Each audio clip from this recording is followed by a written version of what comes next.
नमस्कार दर्शकों, news today के इस बुलेटिन में आपका स्वागत है, जहां हम चर्चा और विश्लेषण करते हैं आज की महत्वपूर्ण खबरों का। आज की मुख्य सुर्खियां इस प्रकार हैं। गोपीचंद थोटाकुरा वाणिज्यिक अंतरिक्ष यात्रा पर जाने वाले पहले भारतीय अंतरिक्ष पर्यटक बने। अंतर्राष्ट्रीय परमाणु ऊर्जा एजेंसी यानी IAEA ने परमाणु सामग्री की चोरी के खिलाफ सतर्क रहने का आग्रह किया। आर्टिफिशियल इंटेलिजेंस पायलट द्वारा नियंत्रित F-16 फाइटर जेट को प्रयोग के तौर पर उड़ाया गया। यूरोपीय संघ बाल सुरक्षा के मुद्दे पर मेटा प्लेटफॉर्म की जांच कर रहा है। वर्ल्ड हाइड्रोजन समिट 2024 नीदरलैंड के रॉटरडैम में आयोजित हुआ। विश्व बैंक ने वाटर फॉर शेयर्ड प्रॉस्पेरिटी शीर्षक से रिपोर्ट जारी की। चलिए बुलेटिन की शुरुआत करते हैं और रुक करते हैं आज की पहली मुख्य खबर की ओर। गोपीचंद थोटाकुरा वाणिज्यिक अंतरिक्ष यात्रा पर जाने वाले पहले भारतीय अंतरिक्ष पर्यटक बने। गोपीचंद थोटाकुरा आंध्र प्रदेश के निवासी हैं। वे Blue Origin New Shepard 25 mission की उपकक्षीय अंतरिक्ष उड़ान के लिए चुने गए 6 चालक दल वाले सदस्यों में से एक थे। आपको बता दें, NS-25 एक रॉकेट प्रणाली है। इस प्रणाली को अंतरिक्ष यात्रियों और रिसर्च पेलोड को कार्बन रेखा से आगे ले जाने के लिए डिजाइन किया गया है। कार्बन रेखा समुद्र तल से लगभग 100 किलोमीटर की ऊंचाई पर मौजूद है। इसे पृथ्वी के वायुमंडल और बाह्य अंतरिक्ष के बीच की सीमा माना जाता है। खबर में आगे बढ़ते हैं और जानते हैं कि अंतरिक्ष पर्यटन क्या है। अंतरिक्ष पर्यटन एक व्यावसायिक गतिविधि है। इसके तहत मनोरंजन, रोमांच आदि का अनुभव करने के उद्देश्य से लोगों को अंतरिक्ष में भेजा जाता है। अंतरिक्ष पर्यटन 2 प्रकार के हैं। पहला है उपकक्षीय अंतरिक्ष यान। इसके तहत अंतरिक्ष यात्रियों को कार्बन रेखा से ठीक थोड़ा आगे ले जाया जाता है। NS-25 मिशन भी एक उपकक्षीय मिशन है। दूसरा है कक्षीय अंतरिक्ष यान यानी ऑर्बिटल स्पेसक्राफ्ट। इसके तहत अंतरिक्ष यात्रियों को कार्बन रेखा से अधिक ऊंचाई पर ले जाया जाता है। चलिए अब अंतरिक्ष पर्यटन के लाभ जानते हैं। अंतरिक्ष पर्यटन के लिए एडवांस्ड अंतरिक्ष यान का निर्माण करना पड़ता है। इससे रोजगार पैदा करने, नवाचार को प्रोत्साहित करने और निवेश को बढ़ावा देने में मदद मिलती है। उदाहरण के लिए नासा अंतरिक्ष क्षेत्र में कार्य कर रही अन्य कंपनियों की मदद कर रहा है ताकि वे अंतरिक्ष अन्वेषण एवं जलवायु संबंधी अनुसंधान के क्षेत्र में प्रौद्योगिकी विकसित कर सकें। इससे अंतरिक्ष विज्ञान के बारे में जन जागरूकता बढ़ाने में मदद मिलेगी। अब भारत द्वारा उठाए गए मौजूदा कदम जानते हैं जो अंतरिक्ष पर्यटन के क्षेत्र में भारत को आगे बढ़ा सकते हैं। पहला है गगनयान मिशन। यह 3 दिवसीय मिशन है। इसमें अंतरिक्ष यात्रियों को 400 किलोमीटर की ऊंचाई पर मौजूद कक्षा में भेजा जाएगा। दूसरा है भारतीय राष्ट्रीय अंतरिक्ष संवर्धन और प्राधिकरण केंद्र यानी IN-SPACE। यह निजी क्षेत्र की भागीदारी को सुगम बनाता है।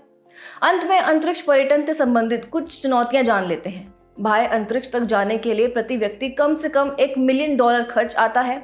इसके चलते ओजोन परत का क्षरण हो सकता है, जिससे पृथ्वी की सतह पर हानिकारक पराबैंगनी विकिरण में वृद्धि हो सकती है। यात्रियों और पर्यावरण की सुरक्षा सुनिश्चित करने के मामले में जवाबदेही और विनियमन का अभाव है। चलिए अब बात करते हैं आज की अगली मुख्य खबर के बारे में। अंतर्राष्ट्रीय परमाणु ऊर्जा एजेंसी यानी IAEA ने परमाणु सामग्री की चोरी के खिलाफ सतर्क रहने का आग्रह किया। IAEA के इंसिडेंट एंड ट्रैफिकिंग डेटाबेस यानी ITDB के अनुसार 2023 में 31 सदस्य राष्ट्रों ने ऐसी 168 घटनाओं की सूचना दी। गौरतलब है कि ITDB की स्थापना 1995 में की गई थी। यह परमाणु और रेडियोधर्मी सामग्रियों से जुड़ी अवैध तस्करी और अनाधिकृत गतिविधियों के बारे में जानकारी प्रदान करता है। खबर की शुरुआत में परमाणु सामग्री की चोरी के कारण उत्पन्न होने वाली चुनौतियों के बारे में जान लेते हैं। वैश्विक स्तर पर आतंकवाद और सामूहिक विनाश के हथियारों दोनों की उपस्थिति के चलते वैश्विक सुरक्षा के समक्ष जोखिम बढ़ गया है। राष्ट्रों के बीच हथियारों की होड़ शुरू हो सकती है। इसके अलावा रेडियोलॉजिकल सामग्री के अकुशल निपटान या भंडारण से लोगों के स्वास्थ्य पर प्रतिकूल प्रभाव पड़ सकता है और उनकी जान भी जा सकती है। इससे अंतर्राष्ट्रीय संगठित अपराध जैसे अवैध ड्रग्स, मनी लॉन्ड्रिंग, अवैध हथियार आदि को बढ़ावा मिल सकता है। IAEA और परमाणु सुरक्षा सुनिश्चित करने में इसकी भूमिका की बात करें तो IAEA परमाणु ऊर्जा के शांतिपूर्ण उपयोग को बढ़ावा देने और किसी भी सैन्य उद्देश्य के लिए इसके उपयोग को रोकने के लिए जिम्मेदार मुख्य अंतर्राष्ट्रीय संगठन है। इसे 1957 में एक स्वायत्त संगठन के रूप में स्थापित किया गया था। यह संगठन वार्षिक रूप से संयुक्त राष्ट्र महासभा और संयुक्त राष्ट्र सुरक्षा परिषद को रिपोर्ट करता है। इसके प्रमुख कार्यों की बात करें तो शांतिपूर्ण उपयोग के लिए परमाणु ऊर्जा के क्षेत्र में अनुसंधान एवं विकास और इसके व्यावहारिक उपयोग को प्रोत्साहित करना तथा देशों को सहायता प्रदान करना, परमाणु प्रौद्योगिकी के शांतिपूर्ण उपयोग के लिए सरकारों की प्रतिबद्धताओं के आधार पर उनका स्वतंत्र व अंतर्राष्ट्रीय सत्यापन करना और परमाणु और रेडियोलॉजिकल घटनाओं से निपटने के लिए राष्ट्रीय, क्षेत्रीय और अंतर्राष्ट्रीय स्तर पर क्षमताओं को बढ़ाना इसके प्रमुख कार्य हैं। चलिए अब खबर के अंत में परमाणु प्रसार को रोकने के लिए लागू की गई संधियों के बारे में विस्तार से जान लेते हैं। परमाणु अप्रसार संधि NPT यह परमाणु हथियार संपन्न देशों द्वारा परमाणु निरस्त्रीकरण के लक्ष्य को सुनिश्चित करने वाली एकमात्र कानूनी रूप से बाध्यकारी संधि है। मिसाइल प्रौद्योगिकी नियंत्रण व्यवस्था यानी missile technology control regime MTCR, इसका उद्देश्य सामूहिक विनाश के हथियारों के प्रसार के जोखिमों को कम करना है। परमाणु आपूर्तिकर्ता समूह NSG, इसका लक्ष्य व्यावसायिक और शांतिपूर्ण उद्देश्यों के लिए निर्यात की गई परमाणु सामग्री को परमाणु हथियार बनाने में इस्तेमाल से रोकना है। और अंत में परमाणु हथियार निषेध संधि यानी the treaty on the prohibition of nuclear weapons, यह संयुक्त राष्ट्र की एक संधि है। इसका उद्देश्य परमाणु हथियारों के उपयोग, उन्हें रखने, उनका परीक्षण और हस्तांतरण करने पर प्रतिबंध लगाना है। चलिए बढ़ते हैं अगली मुख्य खबर की तरफ। आर्टिफिशियल इंटेलिजेंस पायलट द्वारा नियंत्रित F-16 फाइटर जेट को प्रयोग के तौर पर उड़ाया गया। AI द्वारा नियंत्रित F-16 को विस्टा नाम दिया गया है। गौरतलब है कि F-16 संयुक्त राज्य अमेरिका का चौथी पीढ़ी का एक फाइटर जेट है। रक्षा क्षेत्र में AI आधारित तकनीकों का उपयोग प्रशिक्षण, निगरानी, लॉजिस्टिक, साइबर सुरक्षा, UAV, एडवांस सैन्य हथियार, ऑटोनोमस लड़ाकू वाहन, रोबोटिक्स आदि के लिए किया जा सकता है। चलिए सबसे पहले रक्षा क्षेत्र में AI का महत्व जानते हैं। सैन्य ऑपरेशन को अधिक दक्ष बनाने और मानव पर निर्भरता को कम करने के लिए हथियारों तथा सेंसर जैसी युद्ध प्रणालियों में AI का उपयोग किया जाता है। AI द्वारा ऑटोनोमस डिसीजन लेने से मानवीय त्रुटि की संभावना कम हो जाती है। इससे सैन्य कर्मियों को युद्ध की स्थितियों में सटीक और उचित निर्णय लेने में सहायता मिलेगी। AI क्षमता वाले सैन्य रोबोट मानव जीवन को बचाने वाले ऑपरेशन कर सकते हैं। महत्व के बाद अब रक्षा क्षेत्र में AI से जुड़ी चुनौतियों को समझते हैं। नैतिक और कानूनी चिंताएं जैसे जीवित छोड़ने या मारने संबंधी निर्णय लेने में ऑटोनोमस हथियार प्रणालियों की क्षमता पर भरोसा नहीं किया जा सकता है। AI को प्रशिक्षित करने के लिए बहुत अधिक मात्रा में संवेदनशील डेटा की आवश्यकता होती है। युद्ध के समय डेटा का चोरी होना बड़ी समस्या खड़ी कर सकता है, विशेष रूप से सैन्य संदर्भों में। नॉन स्टेट एक्टर्स और अराजक देशों में AI प्रौद्योगिकी के प्रसार से रक्षा क्षेत्र में चिंता और बढ़ जाएगी। अंत में भारतीय सैन्य बलों के लिए AI को अपनाने हेतु शुरू की गई पहलों को जानते हैं। 2019 में डिफेंस AI प्रोजेक्ट एजेंसी यानी DAIPA और डिफेंस AI काउंसिल यानी DAIC की स्थापना की गई थी। 2022 में सरकार ने रक्षा क्षेत्र में AI के उपयोग से संबंधित 75 प्राथमिकता वाली परियोजनाओं की एक सूची प्रकाशित की थी। रक्षा अनुसंधान और विकास संगठन यानी DRDO के पास रक्षा क्षेत्र में AI के इस्तेमाल पर केंद्रित अनुसंधान के लिए समर्पित प्रयोगशालाएं हैं। उदाहरण के लिए centre for artificial intelligence and robotics यानी CAIR बेंगलुरु। आइए अब बुलेटिन में आगे बढ़ते हैं और बात करते हैं अगली मुख्य खबर के बारे में। यूरोपीय संघ EU बाल सुरक्षा के मुद्दे पर मेटा प्लेटफॉर्म की जांच कर रहा है। EU ने आशंका जताई है कि मेटा कंपनी के फेसबुक और इंस्टाग्राम प्लेटफॉर्म ने डिजिटल सर्विस एक्ट DSA का उल्लंघन किया है। गौरतलब है कि यूरोपीय संघ का डिजिटल सर्विस एक्ट पिछले साल अस्तित्व में आया था। इस कानून के तहत ऑनलाइन दुष्प्रचार, शॉपिंग स्कैम्स, बाल शोषण और अन्य ऑनलाइन हानिकारक कंटेंट के लिए डिजिटल कंपनियों को उत्तरदायी बनाया गया है। चलिए मेटा प्लेटफॉर्म के विरुद्ध इस जांच के कारणों को समझ लेते हैं। मेटा प्लेटफॉर्म के एज वेरिफिकेशन टूल को लेकर कुछ चिंताएं जाहिर की गई है। आपकी जानकारी के लिए बता दें कि फेसबुक या इंस्टाग्राम का उपयोग करने के लिए यूजर्स की आयु कम से कम 13 वर्ष होनी चाहिए। इन प्लेटफॉर्म्स के जरिए बच्चों की सुभेद्यता और अनुभवहीनता का फायदा उठाया जा सकता है। इसके जरिए बच्चों को नशे की लत के लिए प्रोत्साहित भी किया जा सकता है। इसके अलावा रैबिट होल इफेक्ट के चलते डिस्टर्बिंग या विचलित करने वाले अधिक कंटेंट का सुझाव आने लगते हैं, जिसे देखने से बच्चे पर नकारात्मक प्रभाव पड़ता है। आइए अब सोशल मीडिया का बच्चों पर क्या प्रभाव होता है, इसे विस्तार से समझ लेते हैं। साइबर बुलिंग और ऑनलाइन उत्पीड़न, इससे बच्चों में भावनात्मक समस्या, एंजाइटी और यहाँ तक कि अवसाद भी हो सकता है। बच्चों और माता पिता के दुलार के बीच मोबाइल फोन। बच्चों को दुलार करने से बॉन्डिंग हार्मोन ऑक्सीटोसिन रिलीज होता है, जो बच्चों को तनाव से निपटने में मदद करता है। अत्यधिक स्क्रीन टाइम, इसके चलते बच्चों में खुले में कम खेलना, खराब स्लीप पैटर्न और मोटापा, मधुमेह आदि जैसे अन्य स्वास्थ्य संबंधी समस्याएं पैदा हो सकती हैं। आभासी दुनिया को हकीकत समझना, इससे बच्चों को यह तय करने में कठिनाई होती है कि क्या सामान्य है और क्या सामान्य नहीं है। और अंत में रचनात्मकता क्षमता में वृद्धि। बच्चे सोशल मीडिया पर अपनी रचनात्मकता व्यक्त करते हैं, अपने विचार साझा करते हैं एवं कला, राइटिंग या वीडियो कंटेंट जैसे विभिन्न माध्यमों से अपनी रचनात्मकता का प्रदर्शन करते हैं। खबर के अंत में ऑनलाइन स्पेस में बच्चों की सुरक्षा के लिए भारत सरकार की पहलों के बारे में जान लेते हैं। पहली पहल है सूचना प्रौद्योगिकी अधिनियम 2000 की धारा 67B। इसमें बाल यौन शोषण से जुड़े कंटेंट को ऑनलाइन प्रकाशित या प्रसारित करने या देखने पर सख्त सजा का प्रावधान है।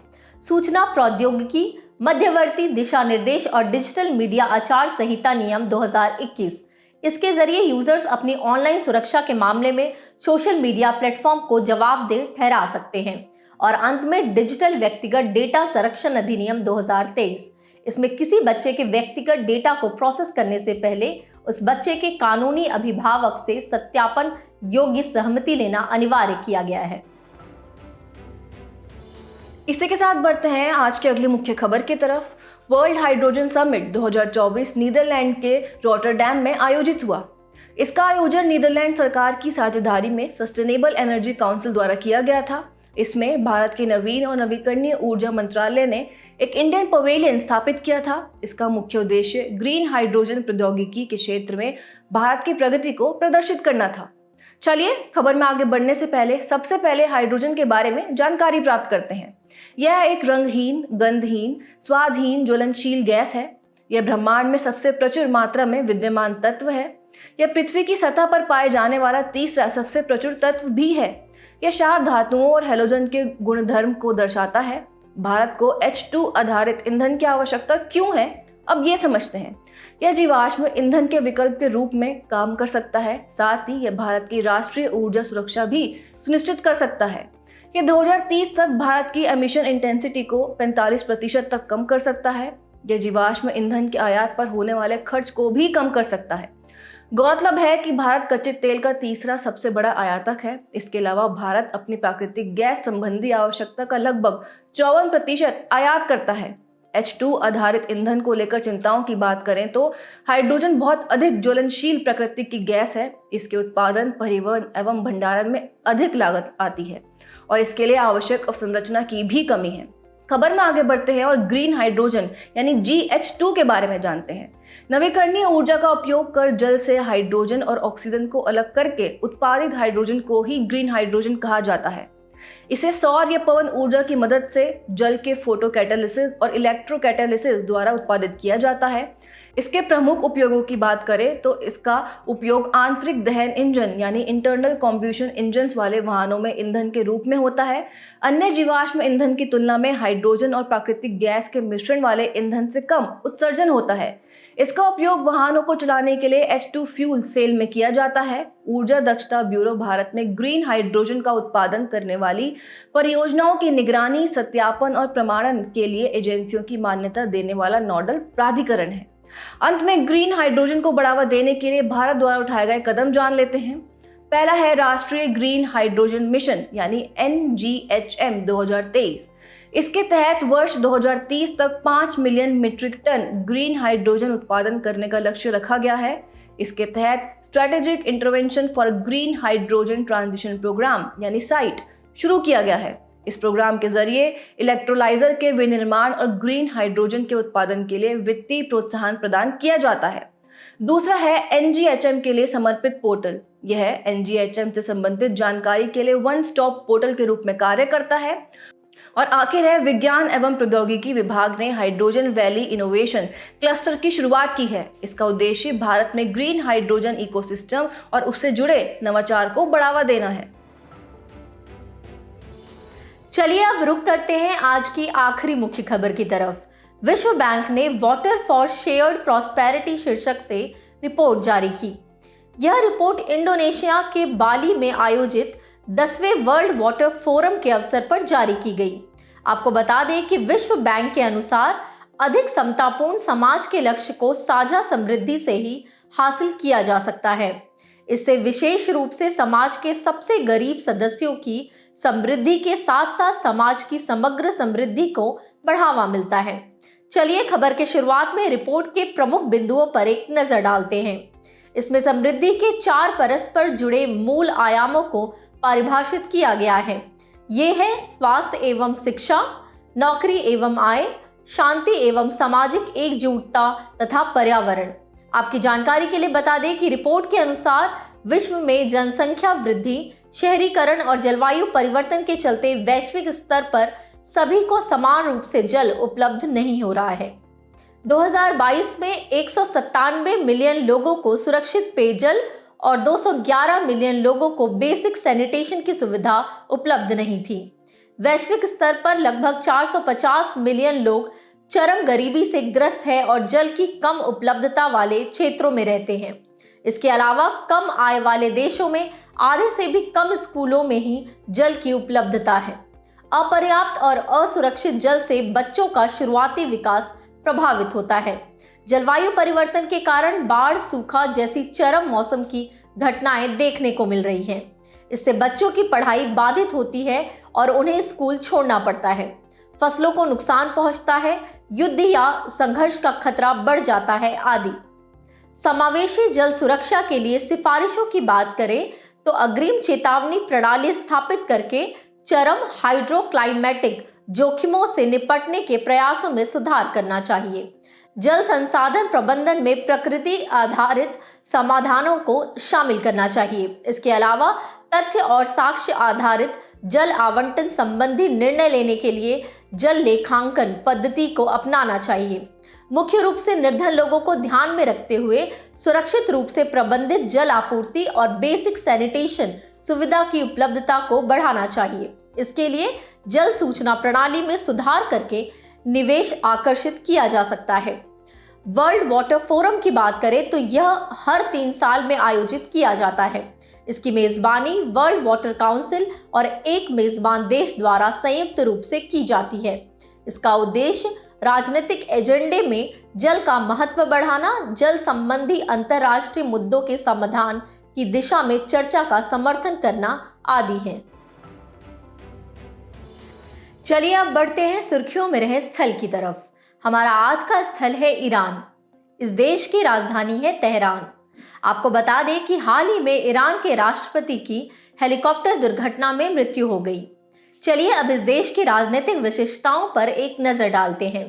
इसकी भू सीमाएं उत्तर में आर्मेनिया, अजरबैजान, तुर्कमेनिस्तान, पूर्व में अफगानिस्तान और पाकिस्तान, पश्चिम में इराक और उत्तर पश्चिम में तुर्की से लगती है। इसकी समुद्री सीमा फारस की खाड़ी और ओमान की खाड़ी में बहरीन, कुवैत, ओमान, कतर और सऊदी अरब से लगती है। नजदीकी जल निकाय फारस की खाड़ी और ओमान की खाड़ी है।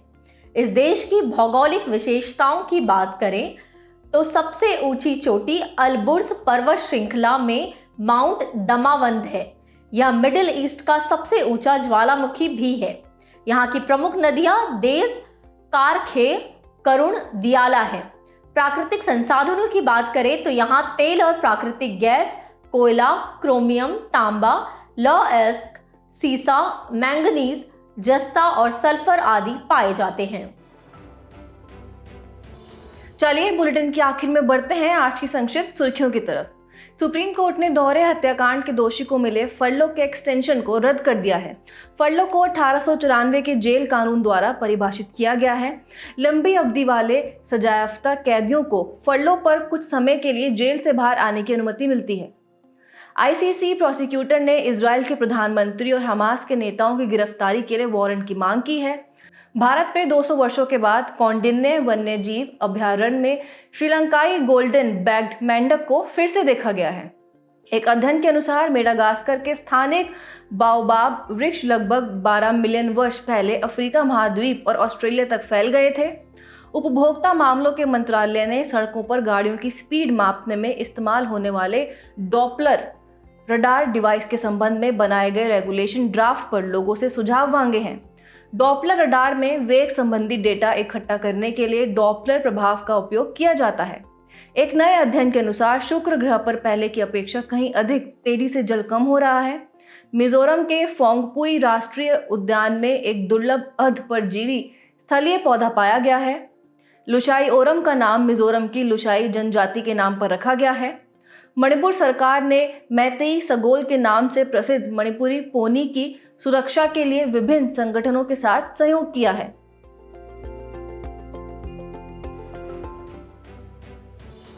जाने से पहले आपकी समझ की परीक्षा के लिए डालते हैं एक नजर हमारे स्पेशल सेगमेंट प्रश्नोत्तरी पर।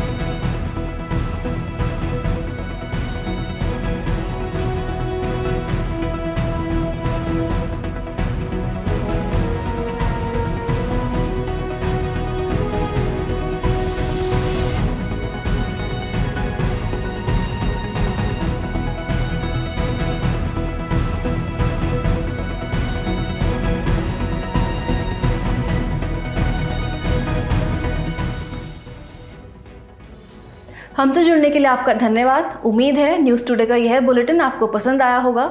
न्यूज़ टुडे की पीडीएफ को डाउनलोड करने के लिए और आज के क्विज के उत्तर के लिए डिस्क्रिप्शन में दिए गए लिंक्स पर क्लिक कीजिए।